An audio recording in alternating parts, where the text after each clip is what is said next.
Just like with Ice Age, I have really been looking forward to making this installment. Although this time, it's because this is a movie I've wanted to talk about for quite a long time. Even back in the days of my old account.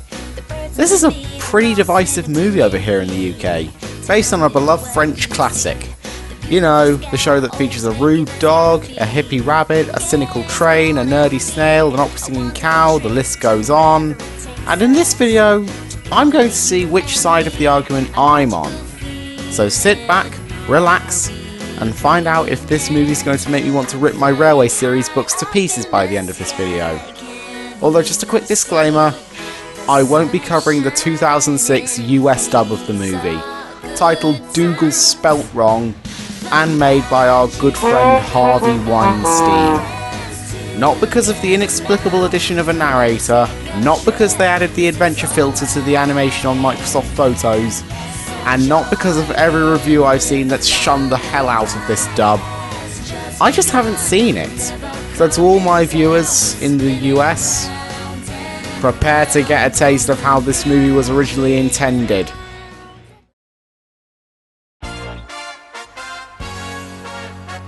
Okay, in this video, the My History section will be quite tricky, seeing as I never really had that much history with the movie, or even the original series growing up. When it comes to the Magic Roundabout on its own, I only ever watched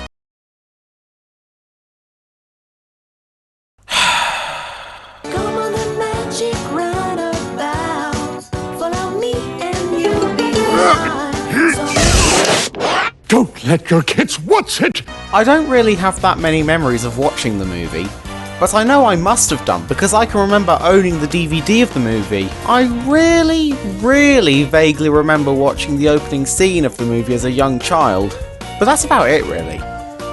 Let's skip a good 10 years later to near the end of 2019, when one day I was gathering up some clips to make into a video for my old account, when I somehow came across a full version of the movie in the UK dub, albeit with French text throughout. And just looking at it, I remembered it instantly, and knew I had to give it a watch. I quite enjoyed looking back on it when I was 14, to the point that I even built a model of the train. But after the full version of the movie was removed from YouTube, there wasn't an easy way to watch the movie again, until I came across some individual clips of the movie last autumn, and these are what I used for this video.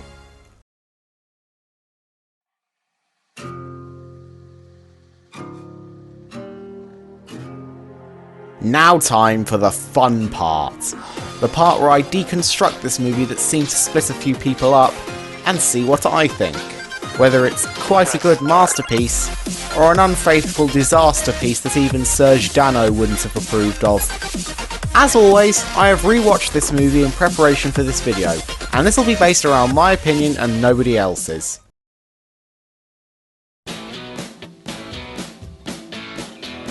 Well, I went into this rewatch with a mindset that this would be a great movie.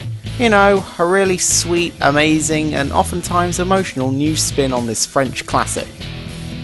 And once I was done, I thought it was actually that good. Possibly better. So we'll start as we always do with the characters, beginning with the lead character Dougal, voiced by Robbie Williams.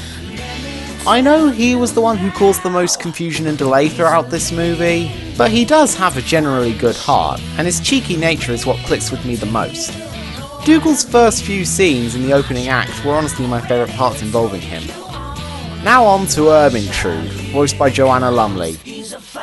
Good God, this character was amazing. The writers absolutely nailed her original personality, and I feel like they wrote this movie with Joanna Lumley in mind to voice Ermintrude. Lumley was an excellent choice. I'm not just another pretty face. While I did enjoy Ermintrude in this movie, she unfortunately suffers from being an obligatory love interest to Brian, voiced by Jim Broadbent. Brian does have a great scene with Ermintrude, which I'll discuss later, but for the most part, he's mostly used to convey feelings of cynical nature and romance. and also make gags about his slow speed. The latter being quite funny, I'll admit. Speaking of funny, before we go over the two Sprung characters, we'll go over the funniest characters of the movie, starting with Dylan. Voiced by Bill Nighy. This guy is hilarious. Most of his lines really made me laugh, and this only came to me on my latest rewatch, but some of his lines are actually made up of drug references. Yeah, it starts with some sweets, man. Maybe an iced bun, and before you know it, you're on 2 bags a day. I know, man. So yeah, Dylan is one of the funniest characters, but not the funniest character. That honour has to go to Train, voiced by Lee Evans. Yes, this character talks more than anyone, yes, his design is virtually incorrect compared to the original, and yes, he was changed from female to male. But have you not heard the one-liners Train spits out? Some of these, helped along with Lee's charm, really make this character extremely funny. I can fly! No, I can't. Now time to talk about the Spring characters, starting with Zebedee, voiced by Ian McKellen. He is a brilliant character, and has one of the best scenes in the whole thing. But my biggest gripe with Zebedee's appearances is he hardly got any. He literally only appeared in the beginning, near the middle, and the end. I mean, from what I understand, Zebedee wasn't a prominent character in the original series either. But for one of the first characters ever seen in the whole show, don't you think he deserved more appearances in this movie? Let's just move on to Z-Bad, voiced by Tom Baker. Oh my god, Z-Bad is one of the best aspects of the movie. It might be his character animation or Tom Baker's performance, but dear god, Z-Bad is fantastic! I've done it. A lean, mean fighting machine who'll obey my every command. As for the other characters like Florence, the other kids, Chef Dude, Station Officer Steele, the Moose and Sam, we can skip them. I could whittle on about them to hell and back, but they either don't serve that much to the story, or will just make this video far too long. So now we can address the story. After his mischief goes too far, Dougal ends up releasing Z-Bad and trapping Florence and 2 other kids in the Roundabout. So it's up to him and the rest of his friends to retrieve the 3 diamonds to defeat Z-Bad before he freezes the sun. Now, one of the best moments in the movie for me is the fire and ice battle between Zebedee and Z-Bad.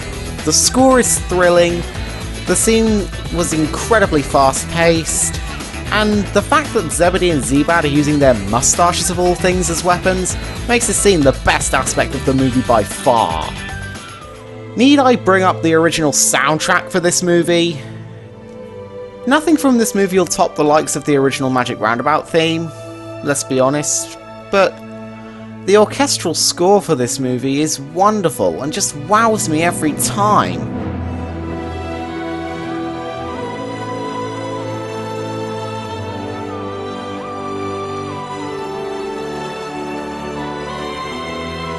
Another aspect I really enjoyed about this movie was the scene where Brian and Ermintrude are both talking about stars, but with different definitions. That was quite a sweet scene. Oh, and also, the movie is quite funny as well.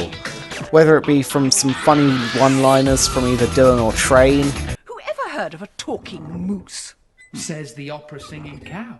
or just visual gags. Now on to the negatives. The first one that broke me was the post-snowstorm scene.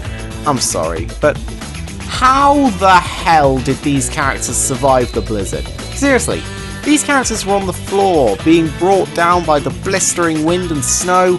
They're clearly struggling, but by the next morning, they're perfectly alright as if nothing happened. You can't just view this scene of the characters surviving a huge snowstorm and go, understandable, have a nice day. You just can't. Another big problem I had with the movie is the final climax, because it really does drag. Seriously, the movie was going at a pretty smooth pace, and then we get to the final battle to end it all, and it's just the slowest part of the fucking movie. Oh, and there's this line, said by Dylan, that sort of rubbed me the wrong way. Not Even sheep would flock to that noise. I just don't think that sounds right coming from Dylan. I mean, judging by the original series, I think that's more of something Dougal or Train would say, not necessarily Dylan. Aside from those minor problems, this movie legitimately wowed me. I actually recommend giving this one a good viewing.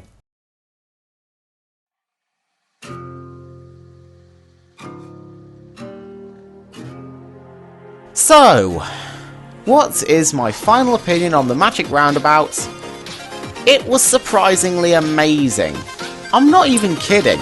When I went into my rewatch, I was only expecting it to be borderline watchable, and I came out with an entirely different opinion. I honestly don't believe it. The subsequent 2007 reboot, on the other hand, is an entirely different story.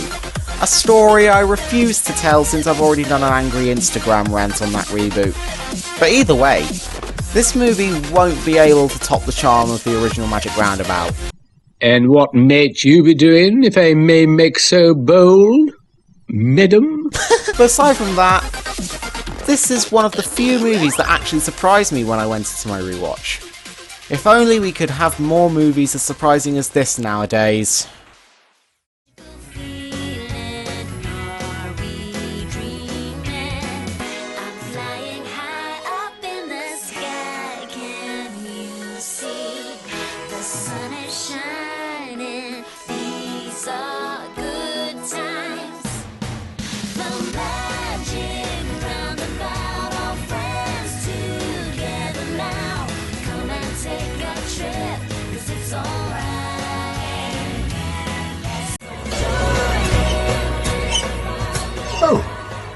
Oh, you're still there.